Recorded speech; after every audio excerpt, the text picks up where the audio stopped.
Welcome back to 2 Minute Tuesday, where we show you something in the sign and graphics industry in 2 minutes or less. And today we're going to give you our opinions on installing Arlon PCC or their Premium Color Change. So put 2 minutes on the clock, let's get started. One of the main benefits of Arlon PCC is that it is very low tack.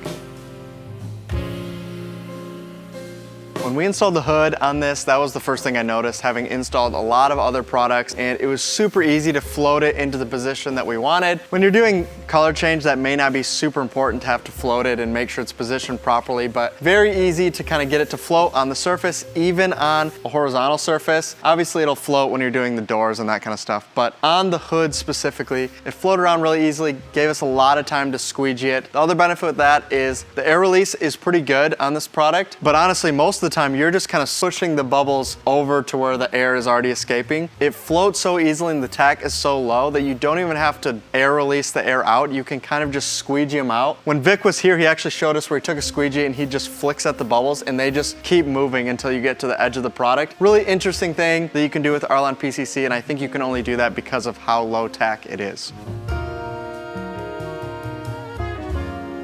If you've used any color change before, you'll know that stretchability is a pretty big part of the material. When I first started using it, I actually thought it was a little more rigid. With using a matte material, you have to be super careful about how much you heat and how much you stretch it typically. We did this whole car and I never one time saw the matte gloss out. We actually thought we had done it on the rear of the vehicle and it turns out it was still fine. So that's cool that you can stretch it a decent amount and it didn't distort the colors in any way, shape, and form. That may be different. We used lime time on the car that's in the parking lot and we have gotten that to distort a little bit, but with the materials we used for this wrap, we didn't seem to have that problem as we had done with some of the other colors and other materials we've used in the past. The other thing I noticed is when we went to heat and stretch this bumper, when I originally started using it on day 1, we did this bumper to the end of day 2, I got way more comfortable with how much heat you needed to put in there. It's honestly not a lot of heat to take it from where it feels a little bit rigid to give it a little heat, and we wrapped this bumper, I think we may have tried it 2 times total to do the whole bumper and got it to lay down pretty smooth on the second try. So although up front, flexibility may feel less than what you're used to if you've used any of the previous products, especially some of the cast products that are out there, but with a tiny bit of heat, and I literally mean a tiny bit of heat, you get the flexibility that you would expect out of a cast color change material.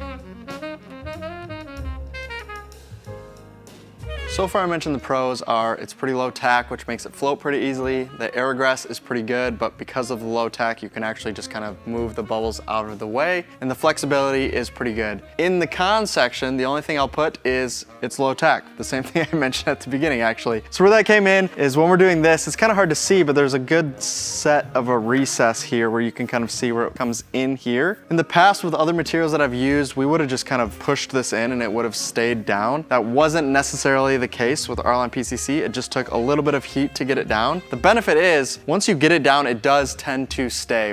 What you can have with some of the other materials is you can stretch them into place, and then if I come back and heat it, it will actually pop back up. The entire vehicle, even the ridges on the roof when we did those with the matte black, once we got them down and came back and heat them up, none of them ever popped up on us. So the cons is it's low tack, so it doesn't want to go down into the ridges and recesses as easily as you would like it to. The pros are that you tend to not actually overstretch this material. Again, we never distorted the color, which was another benefit of this, and that may be because you can't stretch it as far as you want to cold, which tends to limit you from overstretching the material, which would cause distortion and would cause it to pop up with a little bit of heat. So although low tack is in the pros and the con section, I think there's a good reason for it being in the con section, and once you got used to it, obviously we got it to stick down just fine.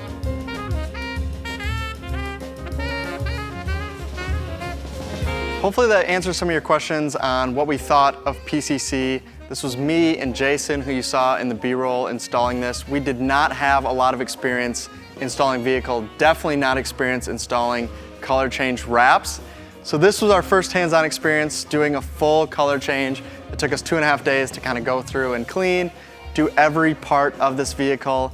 And honestly, by the time we got to the end of day 2, I was thinking, I'm pretty comfortable installing this, and I'm also pretty comfortable that when we pull it out of here, this is gonna stay on the vehicle, and that may be just as important as it getting on the vehicle. So if you have other questions on the material, how it installed, how it does in certain areas of the vehicle, we did all of the parts of this vehicle ourselves, so we'd be happy to answer them. Leave them in the comments, we'll answer them there, or if enough people ask, we'll make another video about it in the future. But thanks for watching, guys. See you in the next video.